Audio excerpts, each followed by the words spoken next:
Welcome back. Well, we are going to discuss what I have been doing to amuse myself lately. Um, Mostly because I want to talk about historical clickbait, which is clickbait on historical programming. Not that they used clickbait. Actually, no, they didn't use clickbait in the past. At least I don't think they did. We'll have to take a look at that sometime, though. And what it is I look for when I'm buying plates for Tidbit trays, because that's another thing I've been doing to amuse myself lately. So we will get into that when we come back.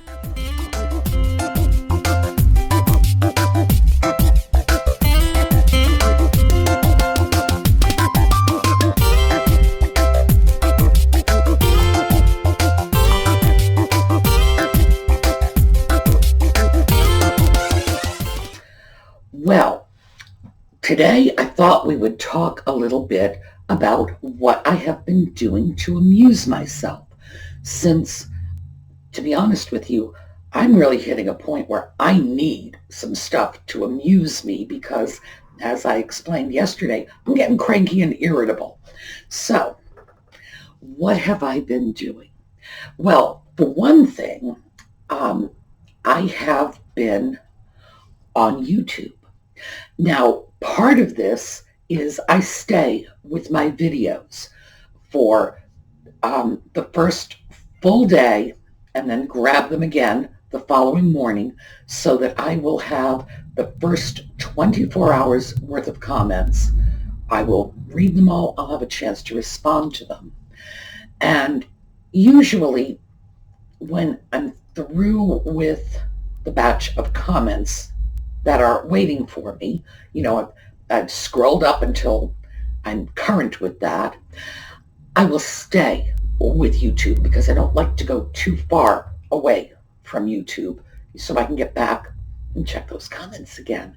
Because, as I say in my video notes, I read my comments. I do. And people will say, how can we get in touch with you? The comments, that's how. I read them. I pay attention. I don't always respond to them because some of them don't necessarily require a response, but I do respond to a lot of them, and if they ask a question or require a response, sure. But I like to sort of stay with YouTube so I don't get too distracted away from the comments section because that's where I need to be. So what have I been watching on YouTube? Okay. Well, this is where we get into the, unless you're a history nerd, you might as well just change the station right now. I got sucked in by clickbait. I saw this wonderful little blurb for a program about the English sweating sickness of 1485. I know, it's like, of all of the things in the world that I could have said to bore you out of your mind, that was like number one on the list. Okay. But it said the sweating sickness, what is it? What are the symptoms? But most importantly, it was like, what is it? And I thought, oh my goodness, with DNA advances and with the fact that the British are always digging something up. I mean, they found like Richard III in a parking lot somewhere, whoa. And that was fairly recent too. So they're always digging up old corpses. And I thought, oh my goodness, they've dug up an old corpse and they've done DNA testing and they found out what the English sweating sickness is. Well, no, they didn't. It was clickbait. They merely wanted to suck me in by promising me they would just tear apart this mystery that has plagued a lot of people, mostly historical pathologists. Generally, it's not. Ordinary people don't sit up nights worrying about this. I'm not an historical pathologist. I'm merely very interested in this subject. No, they did not tell me what was going on. I am aghast. I was seduced and abandoned by clickbait. But of course, once we were on the sweating sickness, then I found another documentary that pretty much proves, at least to my satisfaction, that syphilis was not brought back to Europe by Columbus and his crew, after they came to the New World. And that was conventional wisdom. There was no syphilis in the Old World. It was in the New World. Well, apparently not. And it looks like they put that myth to bed for good. So, very excited now. I started watching more videos about death and disease in medieval Europe. The many ways you could kill yourself in the Tudor home, which eventually led to the many ways you could kill yourself in the Victorian home. And from the many ways you could kill yourself in the Victorian home, we went to the Edwardian home, and then, we are pretty soon going to be going into the 50s home, which I'm sure is radiation, because I've seen some of the bizarre inventions they had in the homes of the 1950s. It's not just asbestos. They were, boy, if they could irradiate you back in the 50s, they would. So that's what I've been doing. I know, I should be hanging my head, but I truly do find this stuff absolutely fascinating. Just history, death, it's everything I really love in life, What can I say? If they had a little bit of thrifting in there, I would just be in hog heaven. But then I realized I was doing some other things too in between all this. In addition to making a concerted effort to list stuff in my eBay store so I can whittle down that out of control inventory, I've also been working on Tidbit trays. Because one of our viewers had mentioned that, one of the things that I guess one of the things that ought to be in the exclusion list, remember our 6 months, $10, and we were allowed 3 exclusions. So one of them ought to be plates for Tidbit trays. And I thought about that. And I realized, yes, because no matter how far down I get that inventory, I have to have Tidbit tray plates. If I don't have the plates, I can't make the Tidbit trays, and I have fun making them, and they sell very well, so, I'm going to continue to do this. But I need good plates, and I need an assortment of good plates, too, because most of the Tidbit trays are one of a kind. There were a couple that I've been able to do several plates of the same configuration, and, I'm assuming people like them. They do indeed buy them. But, and the advantage to something like that for the buyer is I price them lower.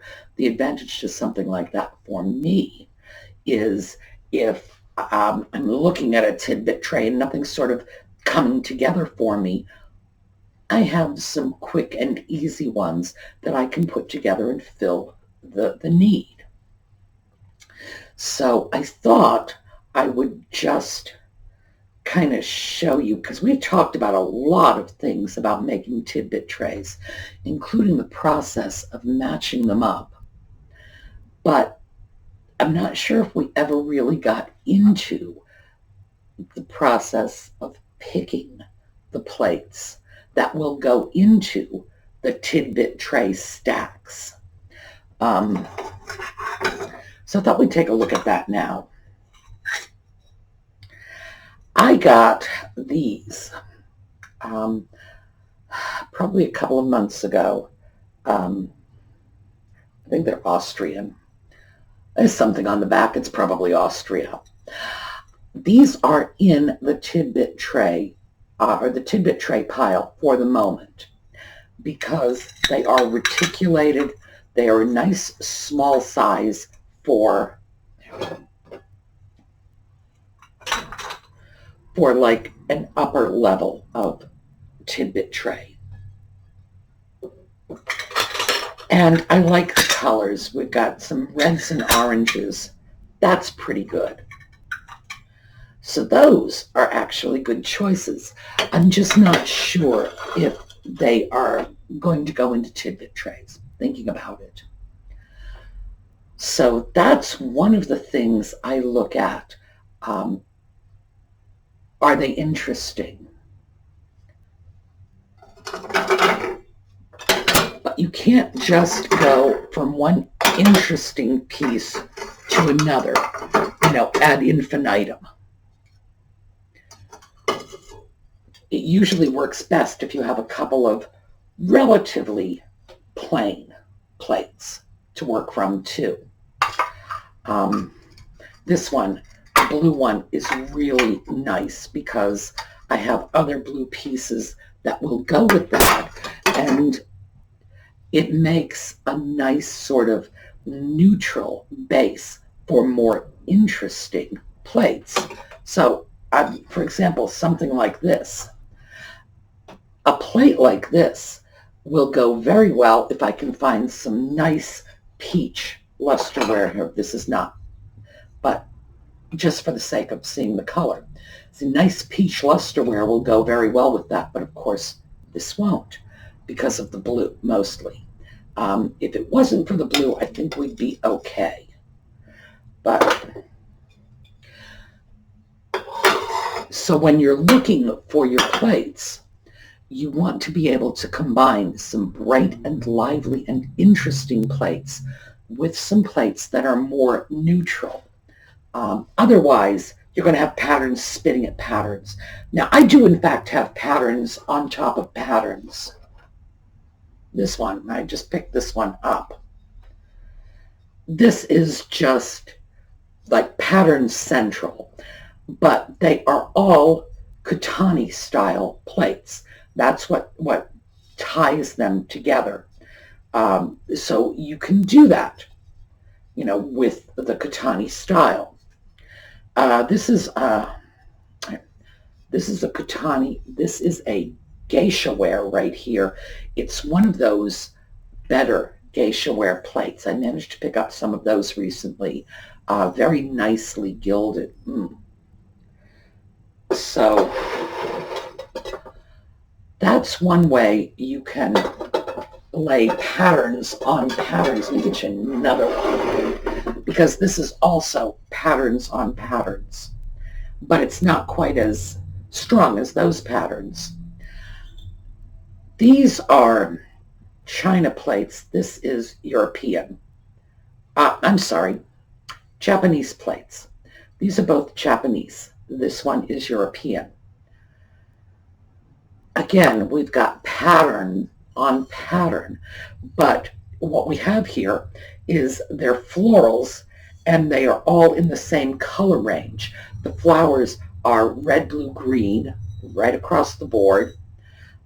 This one is white. This is white with that cream band, and we've talked about that. If you want to just quickly, at a glance, pick the Japanese piece out of a pile of china, look for that cream band. Not 100% certain, but it's a pretty good indication. And I would say, in terms of what I've seen, 95% of the pieces I've seen with that cream band are Japanese. This one, which as you can see is more cream. So we've got white, white and cream. So we've got a little progression there. So that's like pattern on pattern on pattern. It's usually a lot easier, however, to do something like this. Blue. Oh, well, we'll turn you right side up. Blue.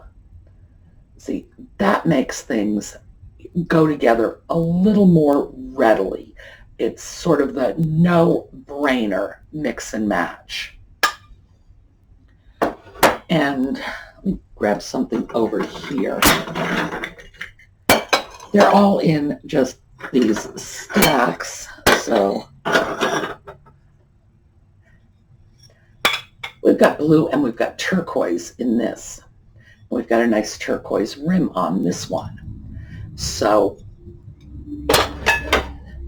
that might be a nice combination.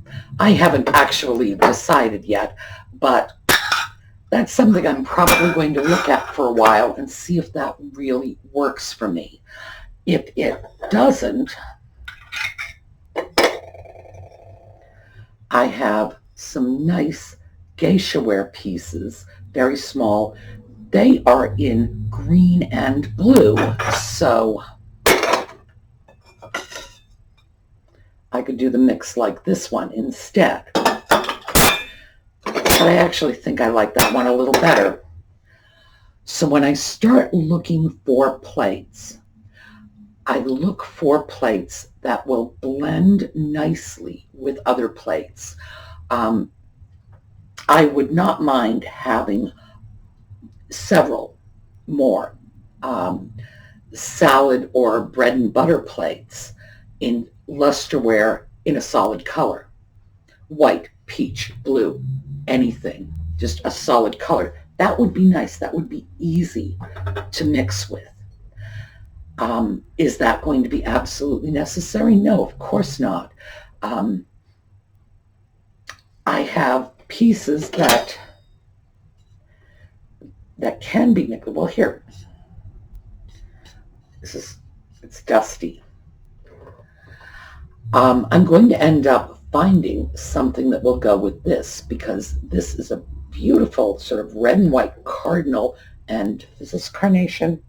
Yes, red and white cardinals and carnations. I don't have anything to go with this right now, but I will find something because the colors are strong and they're nice. It's just basically the white plate with red and little green highlights from the carnations and a little gilded rim.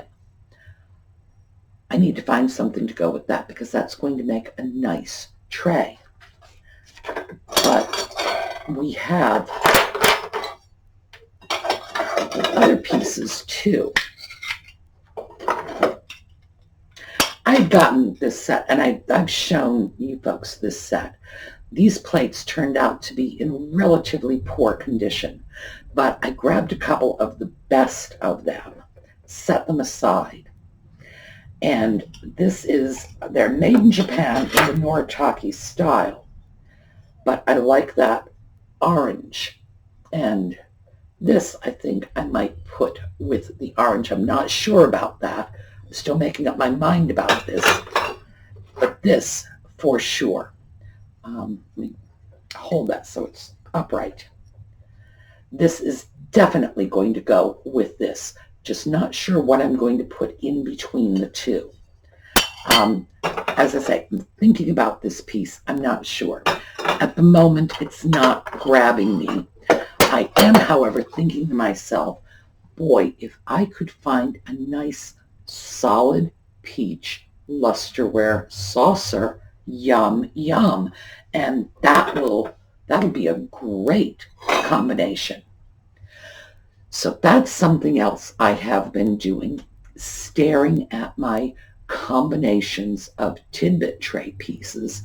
And as I said, when somebody had said, but Sue, you need not to, that needs to be excluded from your 6-month $10 list. I said, yeah, it does. It really does. Because even when I get all of the inventory moved out, I'm still not going to just dump my little plates. I need them to continue to make Tidbit trays, and in all likelihood, if all goes well, by the time I am down to the last bits, the thrift stores will be opening again, and I will be able to snap up a few more plates. I think that by the time I'm through making the Tidbit trays that I have lined up here, And I do have several, here,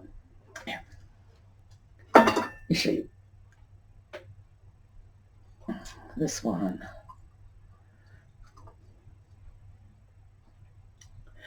Yeah, they're pretty much done. I could pop this little topper right on top of this right now, and it's done and it's set to go. But I think I'm going to put another piece on top.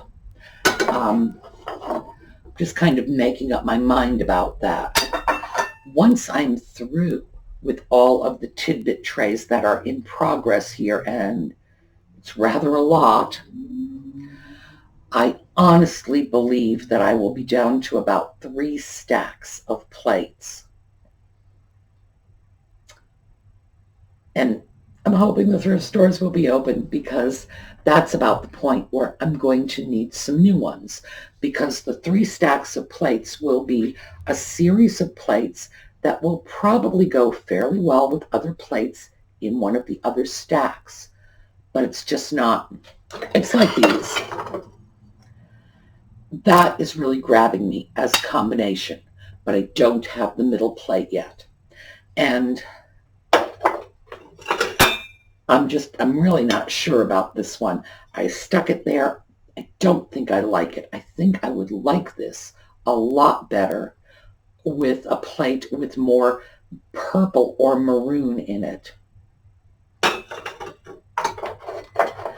But see this? It's just screaming, we need a little peach lusterware plate to go in the middle, and then this will be done. So that's what I need to start working on. And that's why the piles are always going to be, in effect, an ongoing concern. I think even when everything is all said and done, we're going to go over there and we're going to find a pile, like 3 piles of dishes. Probably 3, maybe 4. I don't know. And I'm still going to be watching medieval death videos.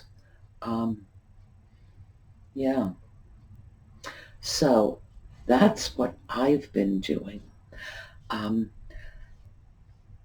also told you that Jocelyn and I are still getting together once a week. It's different.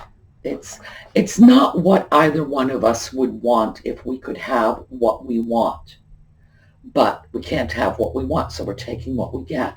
So we at least get together, get some coffee, and we have a chance to sit together and talk and just, enjoy one another's company, because that's something we've been doing for a long time. I am getting out walking, and I've read a lot of your comments.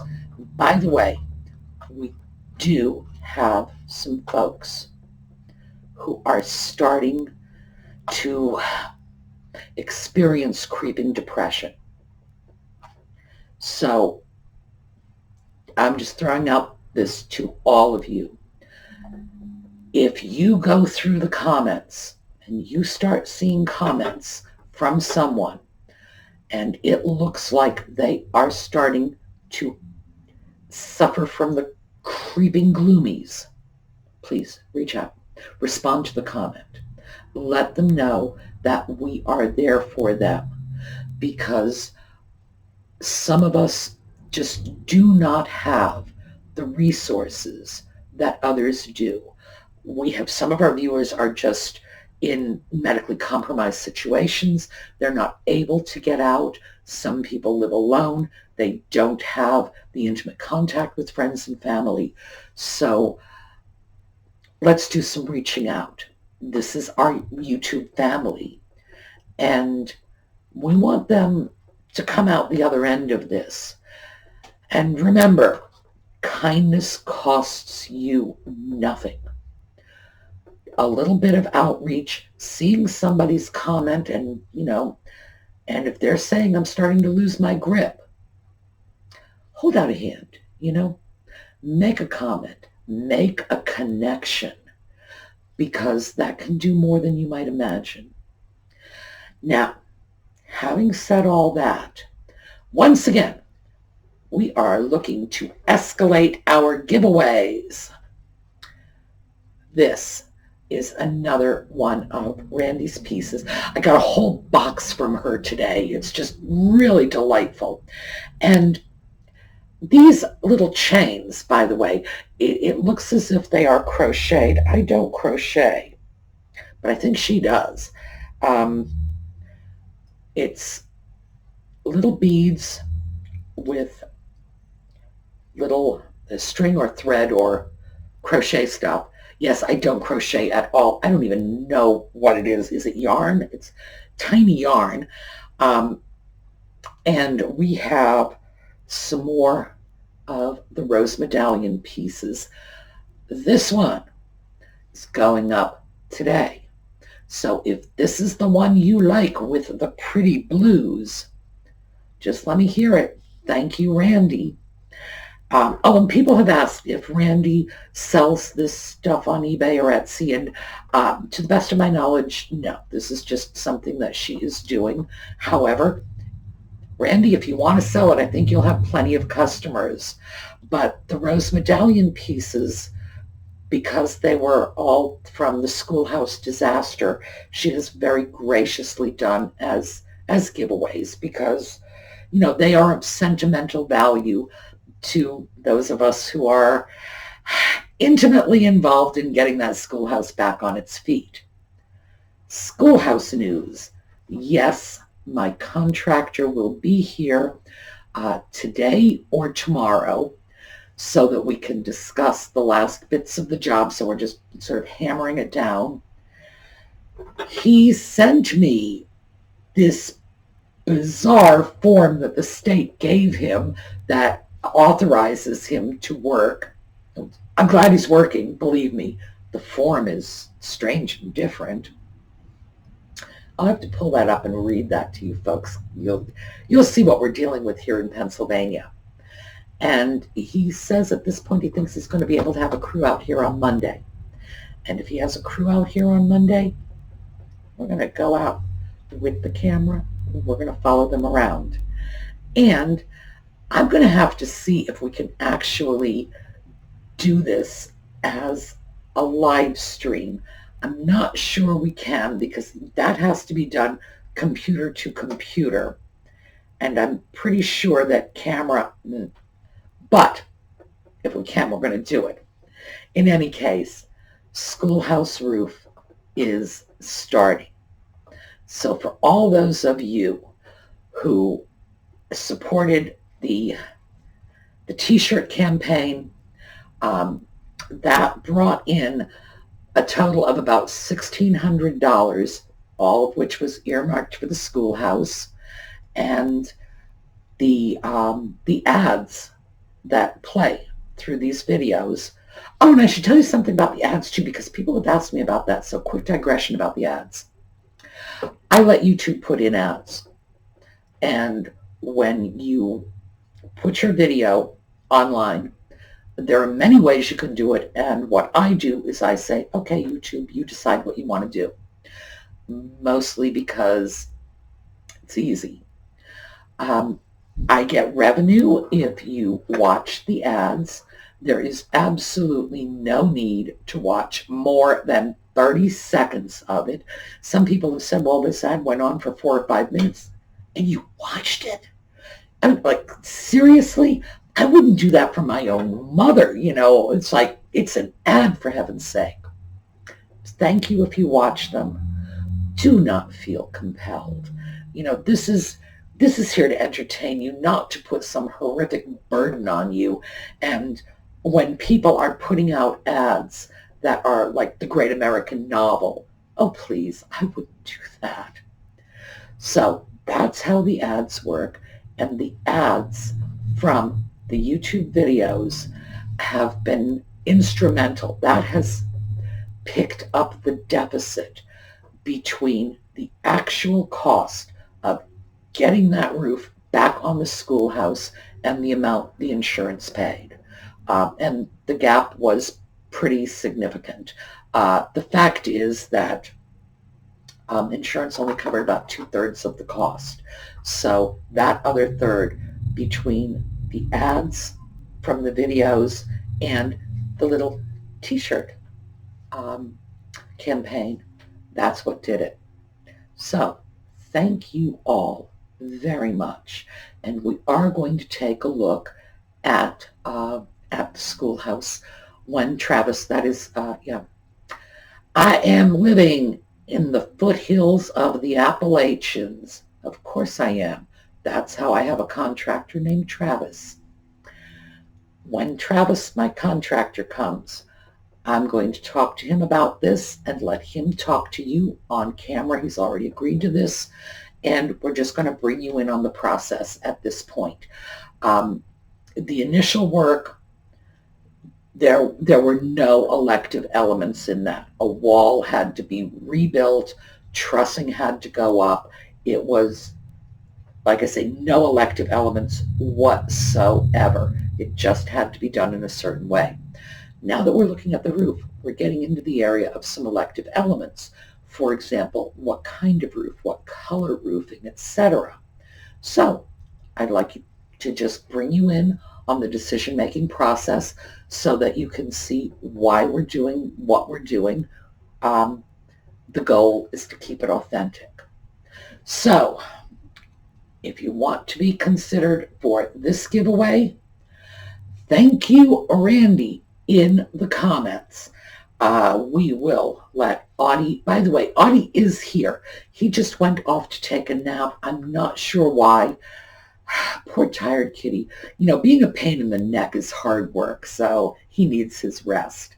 He will be choosing the winners for the giveaway we announced yesterday. We're probably going to do another giveaway tomorrow, and I think that'll be it for this week. If I get too many, I'll get confused. Poor Audie doesn't even read English very well. So, all right. Have a great day. I will absolutely be here tomorrow. Hang in there. Remember, take a look at the comments. If you see somebody in need, reach out. Thank you. All right, tomorrow.